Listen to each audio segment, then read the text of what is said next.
सो आज हम डिस्कस करेंगे merits and demerits of inflation accounting. In previous video मैंने बताया था कि आपका इन्फ्लेशन अकाउंटिंग क्या होता है, और इस वीडियो में आज हम जानेंगे कि मेरिट्स एंड डिमेरिट्स क्या होता है इन्फ्लेशन अकाउंटिंग की। ठीक है, चलिए स्टार्ट करते हैं। पहला मेरिट्स में बताती हूँ आपको।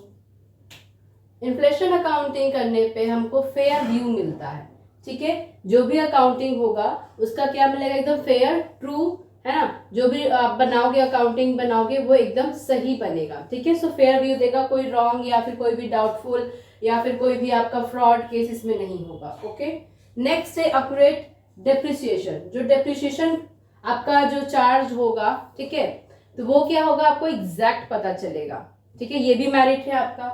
नेक्स्ट है true and fair balance sheet. Balance sheet जो बनेगा इन्फ्लेशन अकाउंटिंग से, तो वो क्या होगा, ट्रू एंड फेयर बताएगा पोजीशन ऑफ द बिजनेस या फिर कंपनी का जो है प्रॉपर आपका जो है बता देगा कि क्या आपका बिजनेस घाटे में चल रहा है या इसमें चल रहा है। तो पूरा जो है ट्रू एंड फेयर जो है बताएगा आपको। ठीक है, जैसे जैसे आपका इन्फ्लेशन अगर बढ़ता है, घटता है, जो भी होता है, तो आपको एकदम फेयर एंड ट्रू जो है आपको बताएगा कि कैसे आपका जो आंसर ये आया है या कुछ भी है। ठीक है, इसमें कोई फ्रॉड वर्ड नहीं होने वाला है। Reasonable comparison of profitability. आपको एक रीजन देगा, जब आप क्या रीजन देगा, जैसे कि प्रीवियस ईयर और करेंट ईयर के बीच में जब आप प्रॉफिट को मैच करते हो, कंपैरिजन करते हो, तो एक रीजन देगा कि ये क्यों इस बार बढ़ गया है या इस बार घट गया है। ठीक है, एक रीजन के साथ जो है ये बताता है इसका प्रॉफिटेबिलिटी। ठीक है, no over statement. Inflation accounting में एडवांटेज या मेरिट्स बोल लो यही है कि स्टेटमेंट जो आपको मिलता है ना, वो क्या मिलता है, एकदम एग्जैक्ट मिलता है। ये नहीं कि एक बढ़ा चढ़ा के और ज्यादा से ज्यादा जो है उस लाइन को घिसा पिटा होता है, उसको कर दिया गया। ओवर स्टेटमेंट इसमें नहीं दिया जाता है। तो ये आपके लिए मेरिट्स हो गया इन्फ्लेशन अकाउंटिंग की। अब बात करते हैं डीमेरिट्स ऑफ इन्फ्लेशन अकाउंटिंग की। डीमेरिट्स में आता है नेवर एंडिंग प्रोसेस।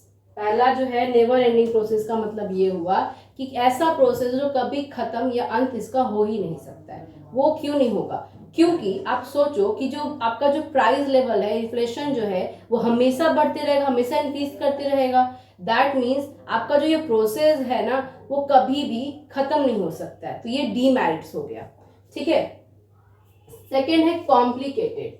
ये जो है बहुत ज्यादा कॉम्प्लिकेटेड हो जाता है, कभी बढ़ जाएगा, है ना, तो ज्यादा रेट से, कभी कम रेट से, जो भी, लेकिन इन्फ्लेशन तो होना ही होना है। तो उस समय उस चीज को बनाना, उस अकाउंट्स को, स्टेटमेंट को शो करना कॉम्प्लिकेटेड हो जाता है। Expensive techniques.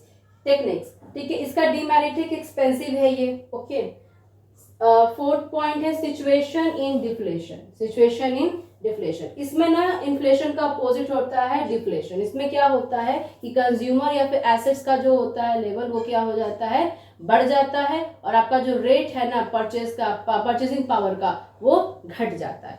तो उसकी वजह से इस सिचुएशन यहाँ पे भी आपका डीमेरिट्स आपका आ जाएगा। एंड लास्ट है टाइम कंज्यूमिंग।